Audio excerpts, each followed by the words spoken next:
Hai, kenalin nama aku Villa Akbar Farizi. Jadi di Indonesia ini banyak banget ya guys ya desainer-desainer terkenal. Bisa dibilang desainer-desainer veteran kali ya. Jadi hari ini teman-teman, aku akan sedikit kasih tunjuk ke kalian sedikit dari banyaknya desainer-desainer terkenal itu yang mungkin bisa jadi inspirasi buat kalian. Gak usah lama-lama, langsung. Oke, ada Bapak Ong Hare Wahyu. Beliau merupakan seniman kelahiran Madiun tahun 58. Beliau dilarang keras sama orang tuanya buat terjun di dunia kreatif ini teman-teman. Di dunia desainer grafis. Tapi dia tetap kekeh.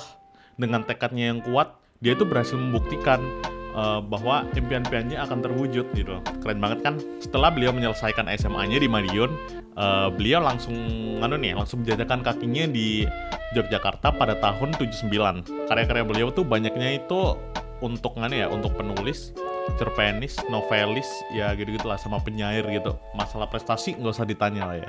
Beliau nih pernah ya dapat penghargaan untuk art director terbaik di festival film untuk filmnya ya Daun di Atas Bantal pada tahun 98. Ada yang tahu nggak filmnya ini? Kalau tahu langsung komen di bawah ya. Dan prestasinya nggak itu doang, masih banyak banget. Tapi aku di sini ngerangkum sedikit ya. Nah contohnya lagi nih ya, ada karya beliau yang diakui oleh segala kalangan gitu loh. Contohnya di sini, ini ya novelnya.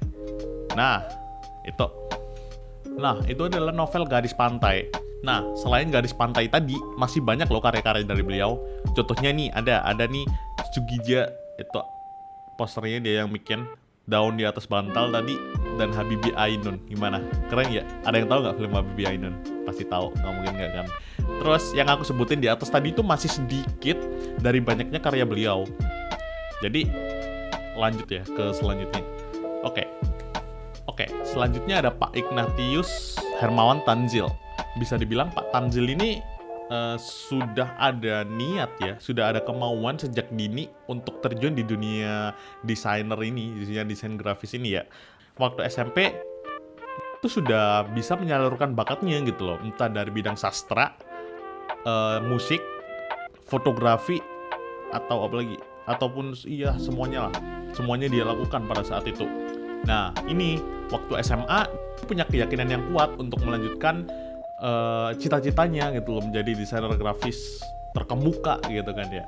Dan akhirnya dengan keyakinan yang sangat kuat ini, Pak Tanzil ini berhasil nih menjadi lulusan dari California College of the Arts. Setelah lulus, beliau nih bekerja di beberapa perusahaan yang punya ciri khas beda gitu. Dari perusahaan arsitektural grafis yang punya signe gitu, terus brosur-brosur properti hingga office building gitu ya. Dan kemudian beliau ini melanjutkan lagi untuk bekerja di perusahaan publikasi gitu ya. Lebih tepatnya spesialisnya di buku dan majalah gitu. Pada tahun 96 ini Pak Tanzil mendirikan Le Boyer. Ada yang tahu di sini Le Boyer apa? Jadi Le Boyer ini merupakan perusahaan desain yang didirikan oleh Pak Tanzil gitu loh. Fun fact aja nih ya, Le Boyer ini diadaptasi dari bahasa Perancis ya, yang berbunyi Les Bons Yeux. Gimana? Les Bons Yeux. Gimana Google? Les bons yeux.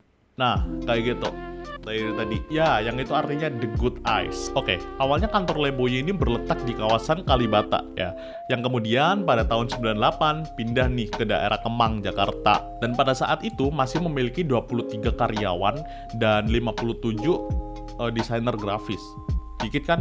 Tetapi Pak Tanzil ini punya visi misi yang dimana perusahaan yang hebat itu bertekankan pada teamwork gitu loh, teamwork yang kuat gitu. Dengan berpegang pada idealisme desainnya, Le Boyer berhasil nih menciptakan karya yang unik yang bisa dinikmati tak itu klien lokal atau klien internasional gitu. Jadi pokoknya Le Boyer trusted banget deh. Kalau kalian nanya karya-karyanya apa aja sih? Ya ini, tenang, santai, oke? Aku di sini udah ngumpulin beberapa karyanya yang mungkin bisa membuat kalian tertarik. Contohnya nih, ada namanya The Bellis Project Le Boyer. Ini ada kolaborasi dengan Gema Semesta gitu. Jadi projectnya ini bikin 17 makhluk mitologi Indonesia ya, yang dibuat ilustrasi yang menarik gitu loh. Habis itu ada nih poster Enchanted Bali ya, karyanya bakal aku tampilin di sini lagi. Oke, terus ada lagi Le Boyer for Wallpaper Thai Edition. Nih, kayak di sini nih. Nah, kelihatan kan? Kelihatan dong, masa enggak? Oke, kita lanjut ke desainer selanjutnya, ada Danton Sihombing. Ada yang tahu nggak bapak ini? Jadi, Pak Danton ini lahir di Jakarta 5 November tahun 68. Beliau ini orang yang mendirikan Imkara Brand Consulting ya, yang dimana itu perusahaan untuk konsultasi merek lokal di Indonesia gitu. Beliau menempuh pendidikan di jurusan desain grafis ya, di Universitas Trisakti itu pada tahun 87 sampai tahun 88.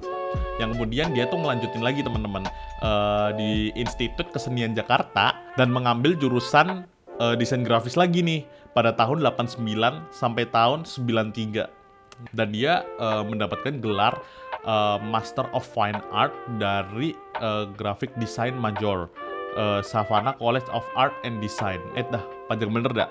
Yaudah, disingkat aja ya, SCAD, di Georgia, USA tahun 95 sampai 97. Abis nyelesain studi, beliau nih kerja ya jadi art director di Aga Marketing and then Design di New York.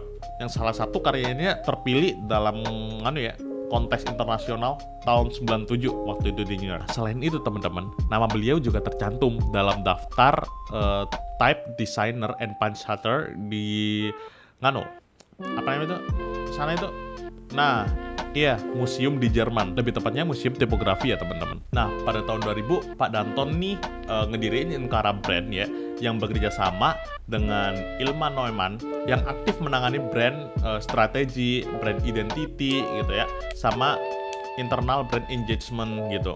Nah, itu program-programnya buat klien nasional dan internasional teman-teman. Nah, ini contohnya ya, ada brand yang ia garap pada saat itu adalah Aerowisata, ada yang tahu? Habis itu Universitas Bina Nusantara, BINUS, habis itu Pakuwon. Nah, sebenarnya masih banyak lagi. Nanti coba aku cantumin aja ya di. Oke, lanjut. Pak Budiman merupakan desainer asal Pulau Dewata yang berprofesi sebagai kreatif konsultan dan strategic planner.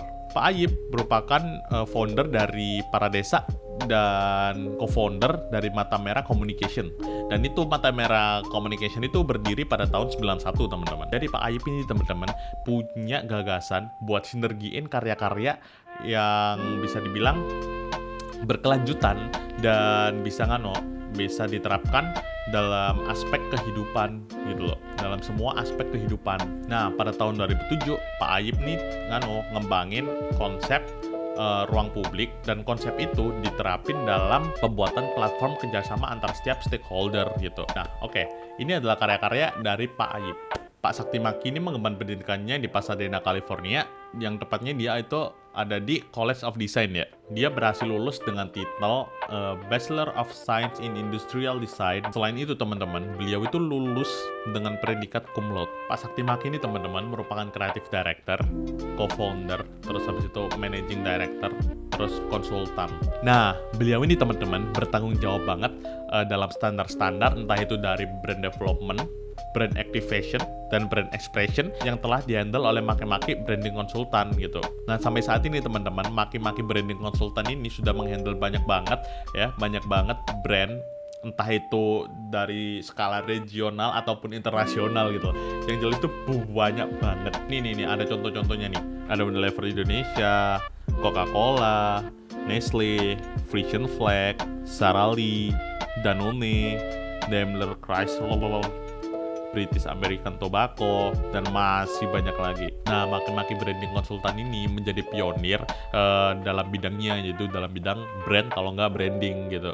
Nah, Pak Sakti ini teman-teman sering banget ya berkesempatan buat jadi pembicara di berbagai forum yang terkait di dunia bisnis gitu. Pada tahun 2007, ia berkontribusi dalam UNESCO dalam forum Power of Peace ya, dengan topik yang dibicarakan adalah brand dan bagaimana menyelaraskan dan memanfaatkan perdamaian di masa mendatang gitu loh. Dan itu diadakan di Jimbaran di Bali. Nah, itu tadi beberapa desainer terkenal dari sekian banyaknya desainer terkenal di Indonesia, teman-teman. Kalau teman-teman tertarik dengan video yang aku sampaikan sekarang, teman-teman bisa klik tombol like di bawah ya. Jadi, aku pamit undur diri dulu. Wassalamualaikum.